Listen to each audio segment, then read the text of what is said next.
प्रेमाची गोष्ट या मालिकेच्या 8 जानेवारीच्या भागामध्ये सई खूप खुश असते। ये माझ्या बर्थडेला खूप धमाल करायची ना मुक्ताई, माझा आदित्य दादा इकडे येणार आणि त्यामुळे मला खूप खूप खूप मजा येणार आहे। आता मी या बर्थडेला कधीही सॅड असणार नाहीये। याच्या पुढचा प्रत्येक बर्थडे माझ्या फॅमिली सोबत खूप छान पद्धतीने सेलिब्रेट करता येईल। यावरती सागर सांगायला लागतो, सई बाळा जा बरं तू तुझं होमवर्क करून घे। सईला वाटतं की सागर आपल्याला या सगळ्यामध्ये हे गोष्ट बोलायला हे करतोय आणि ती चिडते। पप्पा मी तुला म्हटलं ना होमवर्क वगैरे काही नाही, माझा बर्थडे आहे ना, माझ्या बर्थडेला आदित्य दादा येईपर्यंत मी माझा बर्थडे काही साजरा करणार नाही, सांग ना मुक्ताई येईल ना आदित्य दादा।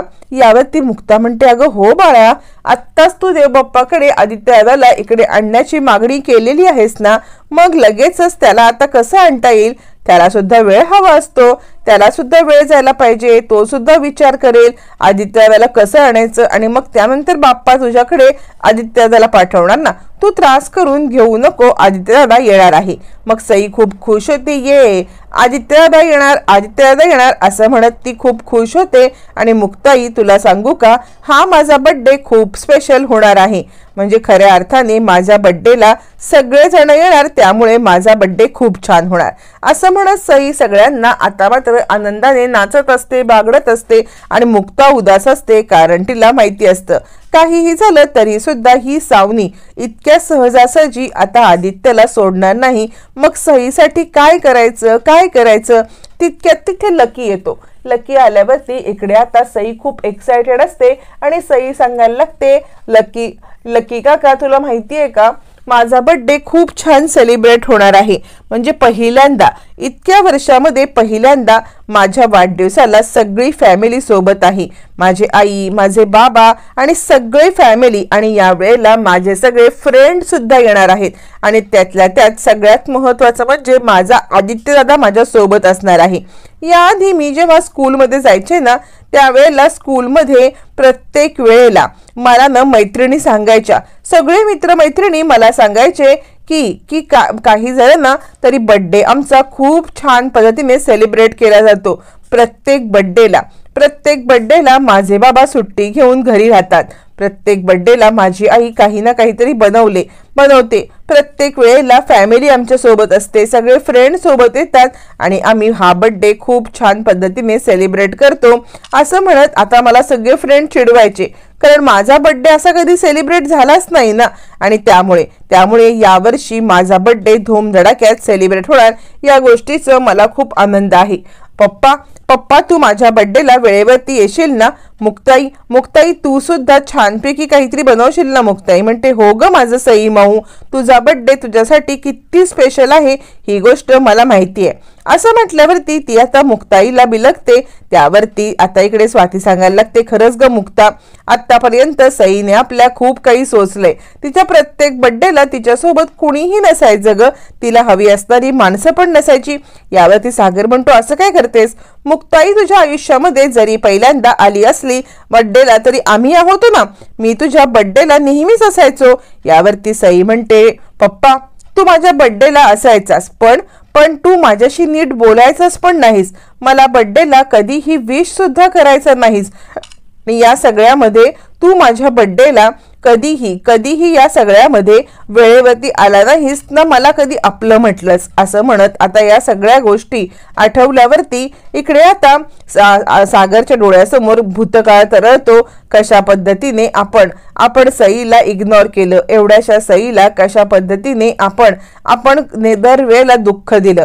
त्यावरती आता इकडे इंदिरा सांगायला लागते, हो रे सागऱ्या, तुझी वाट बघून पोर एकदम झोपून जायची, एकदम कंटाळून जायची, तू नाही आलास ना तर बिचारी केक न कापता कित्येक वेळेला झोपी गेलेली आहे, या पोरीचे हाल मना बघवायचेच नाही। यावरती मुक्ता सांगते, मग काय किती वेळेला पप्पाला फोन करायची पण पप्पा काही फोनच उचलायचं नाही।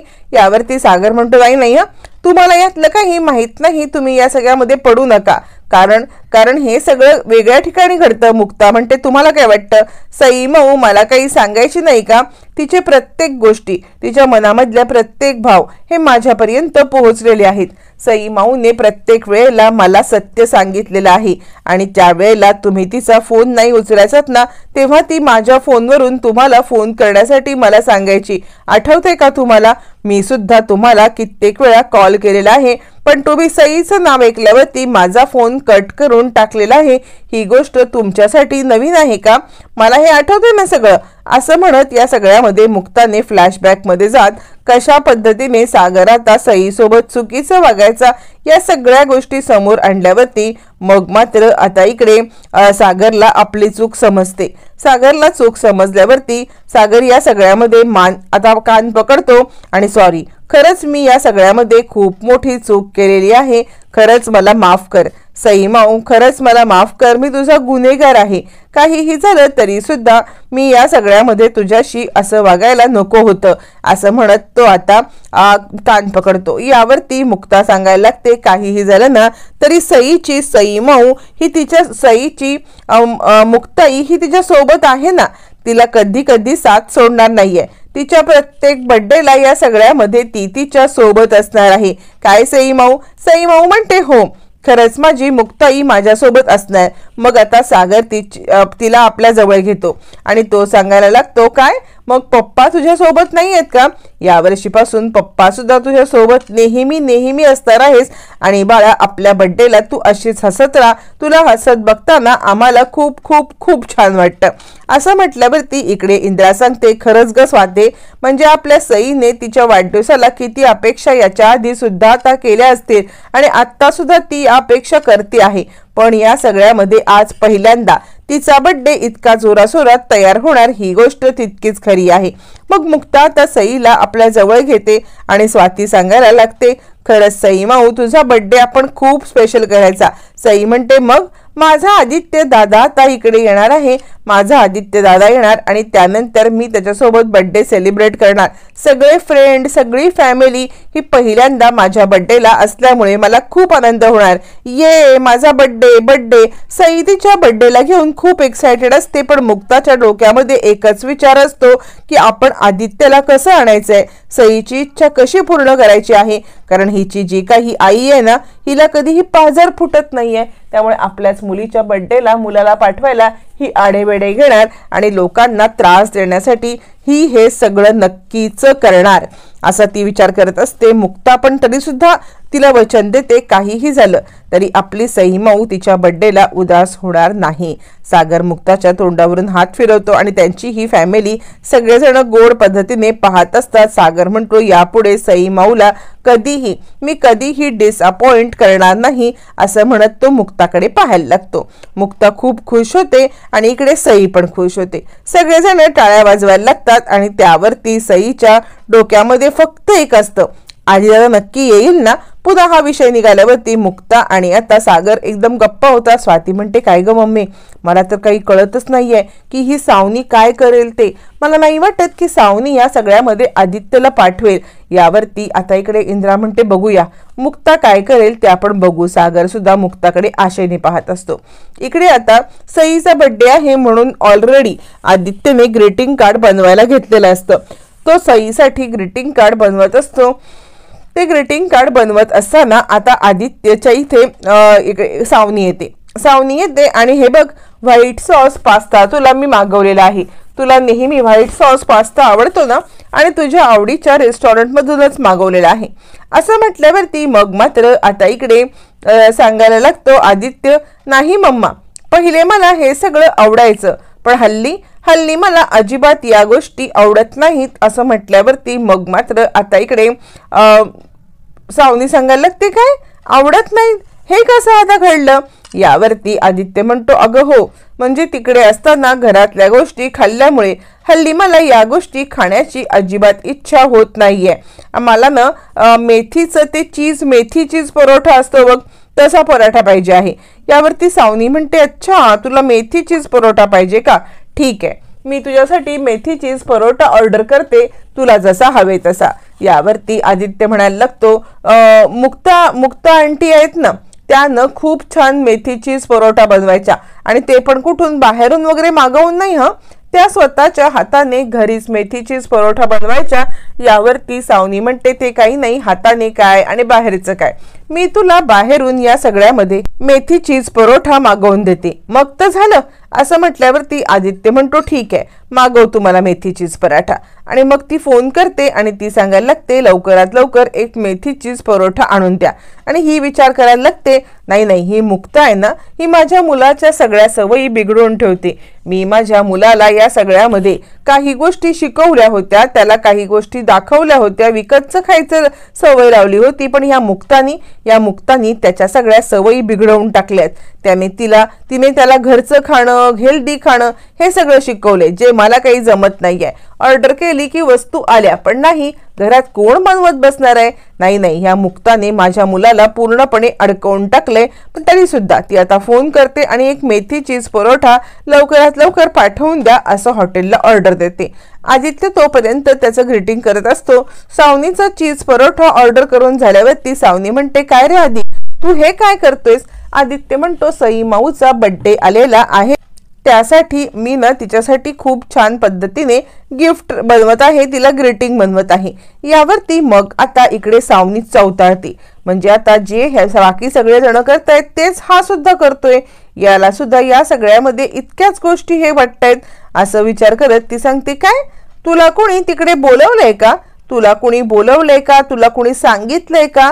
यावरती आदित्य म्हणतो असं काय करतेस? अगं सईचा बर्थडे आहे आणि मी गेल्याशिवाय ती तिचा बर्थडे सेलिब्रेट करणार नाही, ही सुद्धा गोष्ट तितकीच खरी आहे आणि त्यामुळे मला तिच्यासाठी आता इकडे गिफ्ट बनवायलाच पाहिजे ना असं म्हटल्यावरती मग मात्र आता इकडे सावनी म्हणायला लागते काय अरे तू सगळ्या गोष्टी विसरल्यास का? तू सगळ्या गोष्टी विसरून पुन्हा पुन्हा या सगळ्यामध्ये त्याच चुका करायला लागलेला आहेस का? मला तर काही कळतच नाहीये। आठव ज्या वेळेला तुला त्यांनी घरातून म्हणजे बाहेर हाकलताना थांबवलं पण नाही, तू ओरडून सांगत होतास, तू बोलत होतास ना की मला आणि माझ्या मम्माला इकडे राहू द्या, पण त्या लोकांनी ऐकलं का? त्या लोकांनी काहीच गोष्ट तुझी ऐकली नाही आणि तुला या सगळ्यामध्ये पाठवण्याचं काम केलं। कळतंय का तुला?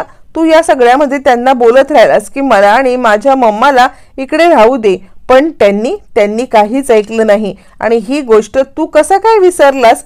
तू ही गोष्ट विसरून चालणार नाहीये, तुला या गोष्टीचं भान असलं पाहिजे। आठव ज्या वेळेला तू बाहेर पडत होत त्यावेळेला तू पप्पांना किती ओरडून सांगत होतास की पप्पा मला या घरात राहू दे, पप्पा मला या घरातून बाहेर काढू नका, मग किंवा मला आणि माझ्या मम्माला ठेवा, पण पप्पांनी तुला कोणत्याही पद्धतीत थांबवलं नाही आणि तुला मात्र तिकडे जायचंय, तुला अजूनही सईच्या वाढदिवसाला जायचंय।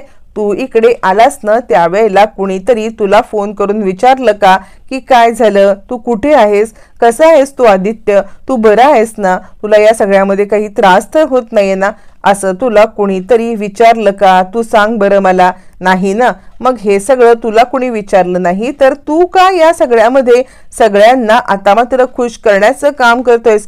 नाही आदित्य, मला तुझं वागणं काही पटत नाहीये। हे बघ काही नाही, त्यांच्या वाढदिवसाला कुठेही जायची काही गरज नाही। आदित्य म्हणतो मम्मा पण माझ्या बहिणीचा वाढदिवस आहे, माझ्या बहिणीच्या वाढदिवसाला मला जायलाच पाहिजे।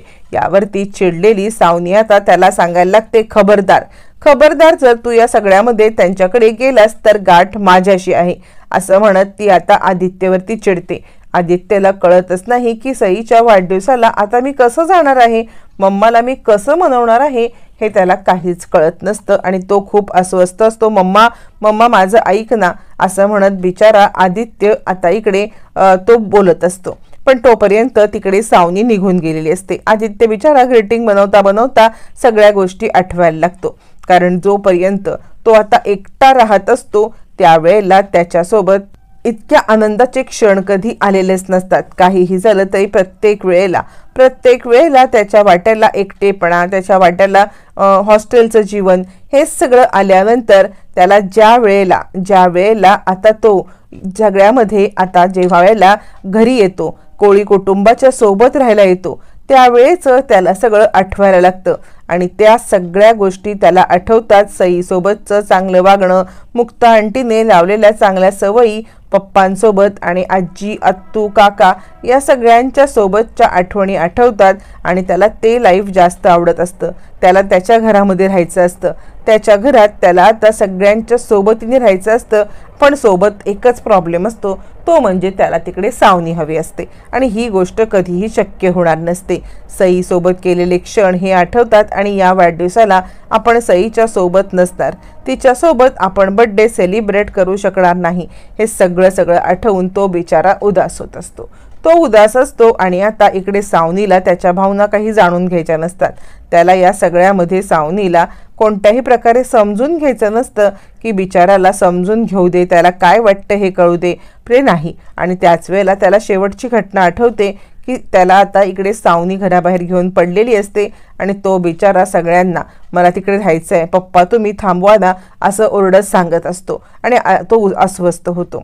तोपर्यंत इकडे आता मिहिका घरी परत आलेली असते. ज्या वेळेला मिहिका घरी परत येते त्यावेळेला हर्ष तिला टोकतो. काय एकटीच आलीस?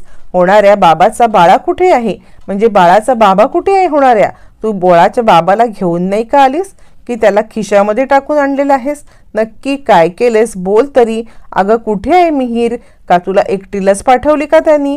असं म्हणत या सगळ्यामध्ये आता मात्र इकडे हर्ष तिला मुद्दाम या सगळ्यामध्ये डिवचण्याचं काम करत असतो. त्याच वेळेला मिहिका काहीच बोलत नाहीये. त्यावरती हर्ष म्हणतो, अगं तू एकटी का आलीस? तुझ्या बाळाचा बाबा हा आता तुझा राहिलाच नाहीये, हे अख्ख्या जगासमोर आलेला आहे. बघ मला सुद्धा समजलंय, अख्ख्या जगासमोर या गोष्टी आलेल्या आहेत की तुझ्या बाळाच्या बाबाने दुसरं लग्न केलेलं आहे कोमल सोबत. अगं तुझ्यासाठी जरा तरी थांबलाय का तो? तुझ्याकडे आता माझ्याशिवाय कोणताही पर्याय नाहीये. तुला या सगळ्यामध्ये माझ्याशी ॲडजस्टमेंट करण्याशिवाय काहीही पर्याय नाहीये. काहीही झालं तरी सुद्धा तुला आता इथेच राहायला लागणार आहे. मला मारे सोडून चालली होतीस ना? काय तर म्हणे माझ्या बाळाच्या बाबाकडे चाललेली आहे. हे करतीये मी, ते करतीये, पण काही नाही, सगळं टाय फीस. हे बघ सोशल मीडियावरती तुझ्या बाळाच्या बाबाचे फोटो फिरतायत, ते पण लग्नाचे. असं म्हणत आता इकडे जे सोशल मीडियावरती फिरणारे फोटो असतात ते फोटो आता हर्ष तिला दाखवतो. बघ त्याने दुसरं लग्न केलंय. तुझी बाजू ऐकायला तो थांबला पण नाहीये. या अशा सगळ्या गोष्टी असताना तरी सुद्धा मोठ्या टेचामध्ये गेली होतीस ना? मी जाते मिहीरकडे, मी लग्न करते, मिहीर मला समजून घेईल. समजून घेण्याचं सोड, मिहीर तुझ्यासाठी एक क्षण सुद्धा थांबला नाही. असं म्हणत इकडे या सगळ्यामध्ये सगळ्या गोष्टी आता मात्र इकडे हर्ष सांगतो आणि म्हणतो, हे बघ तुला त्रास झाला असेल, मला माहिती आहे तुला त्रास झाला असेल आणि त्यामुळे तू एक काम कर, हा पेग घे बरं. असं म्हणत तो या सगळ्यामध्ये दारूचा पेग बनवतो आणि घे, थोडीशी दारू तू पण घे, थोडीशी मी पण घेतो, तुला सुद्धा बरं वाटेल. आणि या सगळ्यामध्ये असं म्हणत तो आता तिला दारू ऑफर करतो. त्यावरती आता इकडे मिहिका चिडते आणि आता मिहिका या सगळ्यामध्ये बाजूला हो, मला तुझी कोणता दारू पण नकोय आणि काही पण नकोय. तुला काय वाटलं मिहीरने दुसरं लग्न केलं म्हणून मी तुझ्या अंडर प्रेशर येईन का? तुला या सगळ्यामध्ये असं वाटतंय का की मी तुझं ऐकेन म्हणून? बिलकुल नाही, मला तुझं ऐकण्याची काहीही गरज नाहीये. खबरदार यापुढे माझ्याजवळ येण्याचा प्रयत्न केलास तर मी जरी मिहीरची होत नसले ना तरी तुझी सुद्धा मी कधीच होणार नाही. तुझ्यासारखा नीच माणसाला मी या सगळ्यामध्ये अजिबात माफ करणार नाही. होता होईस्तोवर माझ्यापासून दूर राहा, परत माझ्या जवळीक करण्याचा प्रयत्न करू नकोस, खबरदार. असं म्हणत ती आता हर्षला आता इकडे आपल्यापासून लांब करण्याचा प्रयत्न करत असते. पण हर्ष किती तो तिच्या जवळ करण्याचा प्रयत्न करतो आणि आता तुझ्याकडे काहीही ऑप्शन नाहीये. जर का या सगळ्यामध्ये तू आता सगळ्या जगाला ओरडून सांगितलंस ना की हे बाळ मिहीरचं आहे, हे बाळ मिहीरचं आहे, तरी सुद्धा काहीही उपयोग होणार नाहीये. कारण आता तू असं काही करूच शकणार नाहीस. कारण हे बाळ मिहीरचं आहे हे ज्या वेळेला तू अख्ख्या जगाच्या समोर सांगशील त्यावेळेला अख्ख्या जगाच्या समोर ही गोष्ट आली, माझी तर बदनामी होईल. बदनामी ती तर सोडच, पण तुझ्या मिहीरचं होता होईस्तोवरचं लग्न मोडेल. तुझा मिहीर रस्त्यावरती येईल, त्याचं आणि कोमलचं लग्न मोडेल आणि त्यामुळे अख्खं कोळी कुटुंब उद्ध्वस्त होईल. ही गोष्ट तुला समजून घ्यायला पाहिजे, असं म्हणत तो आता एक प्रकारे मिहिकाला थ्रेटन करत असतो की काहीही झालं तरी सुद्धा तू या सगळ्यामध्ये या गोष्टी बाहेर बोलूच शकत नाहीयेस। मिहिकाला या गोष्टी ऑलरेडी कळलेल्या असतात की काहीही झालं तरी आता या गोष्टी बाहेर बोलण्यासारख्या राहिलेल्याच नाहीयेत, कारण या सगळ्यामध्ये मिहिरचं माझ्या पोटात बाळ आहे ही गोष्ट बाहेर आली तर कोमलचं लग्न मोडणार आणि कोळी कुटुंब पुन्हा एकदा उदास होणार। त्यामुळे ती बिचारी आता काय करायचं, पुढे कोणताही मार्ग न दिसल्यामुळे दिशाहीन पद्धतीने आता इकडे असते। तोपर्यंत मुक्ता आता आई एकविरेकडे असते उभी, आणि आई एकविरे 1-2 लेकरांच्या गोष्टी पूर्ण करणं हे आम्हाला सामान्य माणसांना कठीण जातं। तू तर अख्ख्या जगाच्या इच्छा पूर्ण करतेस, अख्ख्या जगावरती पाखर घालतेस। यावेळेला माझ्या सईमाऊची एकच इच्छा आहे आणि या मुक्ताईला सईमाऊची एकच इच्छा पूर्ण करायची आहे, ती म्हणजे तिचा हा बर्थडे स्पेशल करायचा आहे। आत्तापर्यंत माझ्या लेकीने खूप काही भोगलंय आई एकविरे, आत्ता तरी तिच्या आयुष्यामध्ये सुख येऊ दे। तिला या सगळ्यामध्ये तिच्या बर्थडेला जे काही हवंय ते सगळं तू देशील याची मला खात्री आहे। तू या सगळ्यामध्ये माझ्या लेकीला तिचा आदित्यदादा आणून दे। मला माहिती आहे सावनीला पाझर फुटणार कधीच नाही आहे, सावनी या सगळ्यामध्ये सुधारणार कधीच नाही आहे, पण तरीसुद्धा मी तुझ्याकडून आशा करते की माझ्या लेकीचा बर्थडे स्पेशल कर, तिच्या आदित्यदादाला इकडे आण आणि मला खात्री आहे तू हे नक्की करशील। असं म्हणत मुक्ता या सगळ्यामध्ये आई एकविरेकडे प्रार्थना करत असताना ती अचानकपणे पाहते तर दिवा विझतो। मुक्ताला हा अशुभ संकेत वाटायला लागतो आणि मुक्ता हादरते। हा कसला संकेत आहे, हा काय संकेत आहे, काय नक्की घडणार आहे, मुक्ता आता विचारच करत बसते।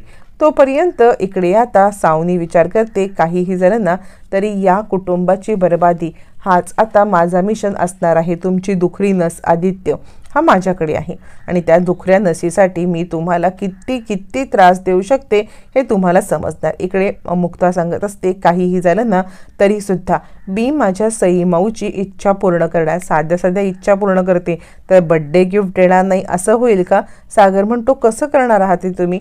मुक्ता म्हणते फक्त बघा। मग मुक्ता सावनीकडे येते आणि सावनी सईसाठी तरी तुम्हाला आदित्यला पाठवायलाच लागेल। यावरती सावनी हट्टाला पेटते आणि काहीही झालं तरी माझ्या आदित्यला मी तिकडे पाठवणारच नाही, ही काळ्या दगडावरची पांढरी रेष असं म्हणते। आदित्यला प्रेमाने जवळ घेते आणि आता ती विचार करते जर का या मुक्ताला मला हरवायचं असेल तर आदित्य नावाच्या प्याद्याचा मला उपयोग करायलाच पाहिजे। आपल्या मुलाला पण प्यादं समजायला ही बाई कमी करत नसते। आता मुक्ता या पलीकडे जाऊन काय करणार, आदित्यला कसं घरी आणणार, पाहणं रंजक ठरणार।